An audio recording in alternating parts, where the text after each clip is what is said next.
EIA, that is Environment Impact Assessment 2020, which is notified on 12th of March this year by Ministry of Environment, Forest and Climate Change. So what is it?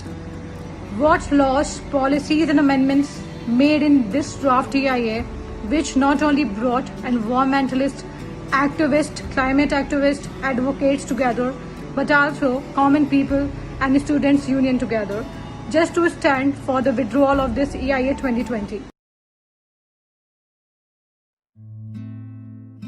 EIA, Environmental Impact Assessment, is a tool proposed by United Nations under its environmental program, and it is used to identify social, economical and environmental effects of a project such as mining, thermal power plants, oil extractions. All such projects which can harm to environment fall under this program. It also helps the community people to know where the project is going to start, that how the project is going to affect their lives, their health, their animals and all such things, to predict environmental impacts of that project at an early stage of planning and designing, find ways to reduce its worst impacts and shape the project such that it suits the local environment.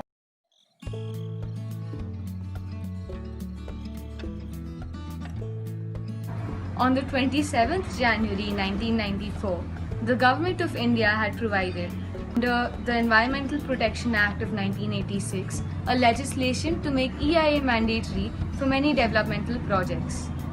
Since then, EIA has been used as a tool to analyze the effect of a project on its environment without getting it implemented. Sustainable options and cost-effective alternatives have also been provided to mitigate the damage done by the projects on their environment. And at the same time, EIA has allowed many indigenous and local communities to have a say in how the project is pursued. But it also slowed down the investments of foreign companies in India. Now they have to stand on all the parameters of EIA prior to start their projects. As our country progressed, government felt need of money. They started messing with laws and nature, and this is not good. In September 2006, government made amendment on EIA and put up a draft notification. They made 9 broad categories, and projects that fall on these categories only have to stand on the parameters of EIA and not to all. Not only this, they have also reduced the public participation, which has further weakened the EIA. As a result, we saw the decline in air quality index, land degradation, and population density of insects and various bird species, which has further led to many tragedies. Even after all these situations, government is trying to weaken EIA more further in this lockdown situation. On 12th March, the government presented another draft notification on environmental impact assessment, which gave more freedom to companies and no stress on pollution norms. This draft allows 20 types of projects, including the highly toxic effluent treatment plants, cement, plastic and pharmaceutical industries, etc., to modernize and expand. If this draft is passed, then they needn't follow any kind of environmental laws, terms or pollution norms. And even we people can't question them. Many farmers and tribal sections of the population are becoming homeless and losing their only options of livelihood due to these devastating projects. The biodiversity hotspots of the country are also being disrupted and devastated.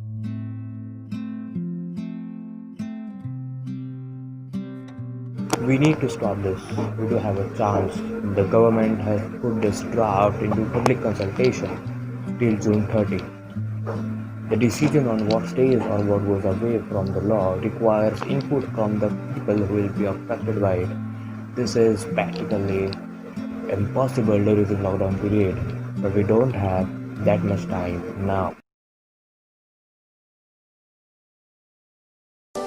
Act now. Send a mail via the link in the description of the video and tell the MOAFCC to withdraw EIA notification 2020 and spur the process of public comment in light of the COVID-19 pandemic. Each May matters. The fight for nature and its habitat is long, and we need your support to combat this fight. In this lockdown, we are up, but not down. We will stand, we will speak, we will fight until the ends.